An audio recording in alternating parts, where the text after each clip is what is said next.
Hi guys, তো তোমরা কেমন আছো? আশা করি তোমরা অনেক ভালো আছো। তো দেখতে পাচ্ছ গাছের উপরে কিভাবে আমার ভাইটা চাপছে। তো কোন ফলের গাছ আছে তোমরা ভিডিওটা এন্ড অবধি দেখতে থাকো। আমার জমির পাশে দুটো গাছ রয়েছে, দুটো গাছের মধ্যে একটা গাছে পাকা ফল দেখতে পেলাম দুই।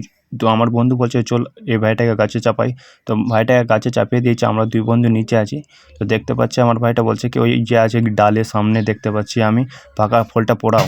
তো আমার ভাইটা কি করলো, পুরো ডালটাকে নড়িয়ে পুরো ফলটাকে নিচে পড়িয়ে দিল। তো কাঁচা ফল অনেকটা প্রচুর পড়ে গেল। আর কোন ফল আছে গাইস তো তোমরা বলো, আমি বলবো না, কমেন্টে তোমরা জানাও কোন ফল আছে। তো দেখতে পাচ্ছ কাঁচা কাঁচা অনেকটা পড়ে গেল, সবটা নষ্ট করে দিল গাছ থেকে পড়িয়ে। তো দেখতে পাচ্ছ গাইস, আর এটা দেখো পাকা ফল আমার হাতে দিল আমার ভাইটা। তো দেখতে পাচ্ছ তোমরা কত সুন্দর লাগছে দেখতে। আর কোন ফল আছে, খেতে কিন্তু টক লাগে, আমি এটাও বলে দিলাম তোমাদেরকে গাইস। তো তোমরা বলো কমেন্ট করে কোন ফল আছে। আর একটা ফল দেখে নিয়েছে পাকা বন্ধুটা। তো দেখছো কিভাবে ঢিল মারছে গাছে।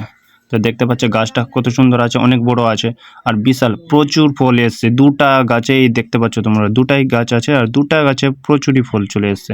তো দুটা পাকা, তিনটা আমরা পাকা পেয়েছিলাম। দেখো আর একটা পাকা পেলো আমার ভাইটা, ইসমাইল কত দিচ্ছে। তো চলো আমরা বেড়াই বাড়ি যাবার জন্য, খিদে লেগেছে, টাইমও অনেক হয়ে গেছে। তো দেখতে পাচ্ছ আমি আমার বন্ধু খেতে খেতে যাচ্ছি। তো অনেক টক লাগছিল খেতে। এইভাবে ছোট্ট মিনি ব্লগ দেখার জন্য তোমরা কমেন্টে জানাও।